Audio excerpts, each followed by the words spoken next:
ये कोई और नहीं, ये खुद लाया हुआ परिस्थिति है। ये किसी ने नहीं, सरकार के अपने आचरण से ये परिस्थितियां खुद से पैदा हुई। आप किसी को इंगित नहीं कर सकते, दोषी नहीं ठहरा सकते। वर्तमान में मैं कोई अब वो समय भी नहीं रह गया, क्योंकि शेष कुछ दिन शेष है, हम नए चुनाव पर जाएंगे। लेकिन इतना तो जरूर कहेंगे कि बुनियादी चीजें जो चली आ रही थी, आज नहीं, गरीबों के लिए राशन, पेंशन, ऐसी योजना 1980 में प्रारंभ हुआ इस देश के अंदर में। लेकिन आज भी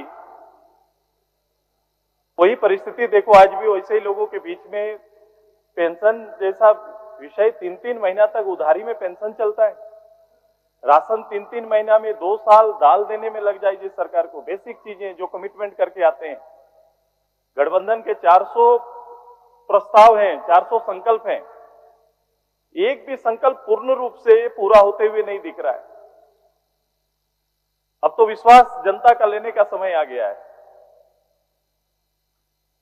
अब इसमें अच्छा बुरा जो फैसला होगा वहां पर होगा। राज्य में आज भी जो परिस्थितियां हैं, वो सबसे बड़ी परिस्थिति राज्य में रोजगार का है। इस पूरे 5 साल की पूरी अवधि में हमने अपने कमिटमेंट, सरकारी रोजगार देने का जो भी आंकड़ा हमने प्रॉमिस किया था, सरकार ने जो तय किया था, अभी तक उसके मैंने इसी हाउस में आपसे कहा था कि 50,000 भी सरकारी आंकड़ा हम लोग पार नहीं कर पाएगी, सरकार नहीं कर पाएगी। कि जो परिस्थितियां रही है, आप तो 20 लाख 25 लाख जो भी आंकड़ा अभी बोला जाता है आपके औसत में, ना ऐसी सरकारी तो छोड़ो, प्राइवेट में भी इस तरह से रोजगार सृजन के लिए भी कोई इस तरह की तैयारी नहीं हुई। नीतियों के नाम पर आई, एक भी पूर्ण रूप से नीति नहीं बन पाया राज्य के अंदर में। ये सारे बोझ हैं, ये प्रस्ताव बोझ बने हुए हैं राज्य के अंदर और सरकार के ऊपर।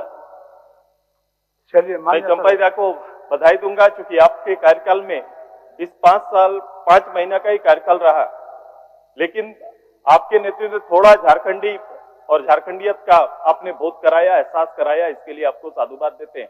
क्योंकि आपने जनतंत्र का आचरण को अपनाया और उसे फलने फूलने का अवसर दिया। जो भी समय मिला आपने दिया है, क्योंकि आपसे लोग सहज थे, लोग मिल सकते थे आपसे। आपने राजतंत्र का आचरण को नहीं अपनाया। फिर से ये गठबंधन राजतंत्र के आचरण में फिर से वापस जा रही है। आप नहीं समझ पाएंगे संबंधों को, आप नहीं समझ पाइएगा संबंधों को। ऐसे ही मैं राजनीतिक परिस्थिति के कारण चंपाइदा का नाम नहीं ले रहा हूं। उनके पीछे सुरेश बाबू पूरे का समर्पण कहीं ना कहीं है। माननीय सुरेश बाबू कर रहे हैं, थोड़ा जल्दी। हाँ, मैं आज कोई आरोप प्रत्यारोप नहीं है। ठीक, फर्स्ट क्लास। आप बहुत सुंदर बोल रहे हैं, बहुत सुंदर बोल रहे हैं, लेकिन समय को थोड़ा सा पाबंदी है। नहीं, मैं समय के अंदर ही रहूंगा। ठीक, मैं इससे बाहर आपसे कभी आगे गया ही नहीं। जाना भी चाह तो अपने जाने नहीं दिया। नहीं, मेरा इच्छा भी रहता है कि आप आगे जाए, लेकिन क्या करें। चलिए मैं बस मेरी ये सोच, जो समय बचे हैं, इस यही आपसे आग्रह होगा कि कुछ दिन से अगर कुछ भी आकांक्षाएं राजतंत्र के लिए अगर शेष है तो वो भी ये लोग पूरा कर ले। लेकिन अब पूरा हिसाब जनता के हाथ में आएगा और जनता निर्णय देगी। बहुमत आपको बधाई और फिर से आपको धन्यवाद इस उपलब्धि के लिए।